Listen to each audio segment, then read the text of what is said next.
had two faces, one reserved for the public, the other for us. Standing at 6 feet tall, 185 pounds, with thick eyebrows and perma-stubble, he wasn't the stereotypical image of buck-toothed, yellow, and quiet. This mixed brown man with a light-hearted chuckle, calling the workers at Foot Locker chief and buddy, slapping strangers on the back as if they were good friends. He was the life of the family parties, wrapping my uncles in bear hugs before passing out drunk, his face covered in cute pen drawings.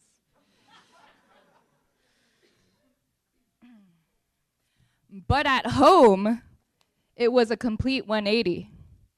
He'd sit in the garage, behind the table with the power tools, glaring through bloodshot eyes while he worked on projects that really meant crystal meth. No one suspected that behind the steering wheel he would rage on the road, make the car veer back and forth, threatening an accident, his shout shaking us in our seats on the way to Vallejo Middle School. And behind closed doors, he'd throw shit so hard my room looked like an earthquake hit it. What was the use in cleaning it if another one could hit any day?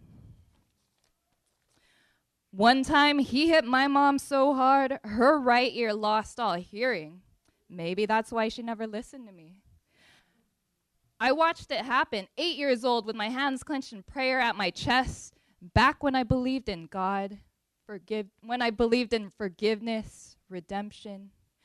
And no matter how much I hated him, the stranger I used to call Papa, my mama never blamed him for it. This looming figure, he was a ticking time bomb with legs like tree trunks, hands like paddles that wielded belts, slippers, newspapers as easily as his fist or meth.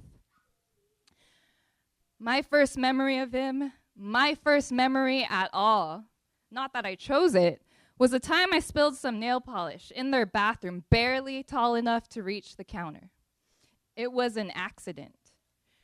And before I could process it, I was suddenly looking down at myself in the third person. A 4-year-old child, eyes searching for an escape, cortisol rushing, taking flight from a place Filipinos call the comfort room. Chased by a 6-foot-tall monster with bloodshot eyes, brandishing a belt. Whipped on the back on the way to a sleeping mother's bed for letting blood-red finger paint fall right next to a sink, the impact deafening against the backdrop of a dark room. And finally finding safety under soft covers, next to familiar dyed red hair, coarser than my own, Mama's brown eyes shut, mine wide open, whispering, "I'm scared. I'm scared," waiting for the monster to leave. Mama didn't see me or herself as a survivor of domestic violence, even though she is deaf in her right ear. The brain fog of working 12-hour shifts at a mostly male, hazardous workplace, the one and only Chevron refinery, erased her memory of my first memory and similar memories that littered my childhood. She didn't tie them to the anger issues that sent only me to therapy at the ripe age of 8, or led to her sending me away at 16. Nobody's perfect, I guess. And now I'm 28, and for the past few years, I've tried to raise myself at my own pace instead of getting cut down by my own family for not healing fast enough. I practice yoga, I meditate, and I'm building my chosen family. But it wasn't until the first time I plucked a ripe tomato from my own balcony, hidden behind a billboard in Oakland's flatlands, that I realized I could grow my own food with my own hands, hands which didn't have to strike others. Use their power to plant seeds instead, and nurture the earth that now houses my grandparents, my ancestors. Farming had been in our blood. We just forgot when we fled the homelands. I haven't talked to my pops in 10 years. He is now almost 60 and probably somewhere in Cali still.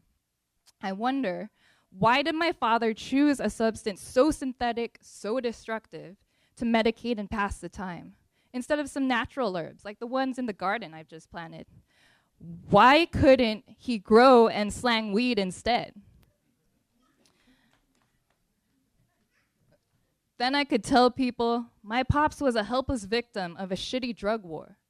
And he was, though he picked the wrong weapon and the wrong targets. He might get locked up before he could rough my mom up, and she wouldn't see me as the identified patient in our fucked up family drama. And once he got out, I'd build both of them their own separate gardens where they could reflect on themselves for the first time. And maybe, rooted in that rich brown soil, they could sit still and meditate with me. Yes, sir. Let me dig into your brain. Folks falling like rain.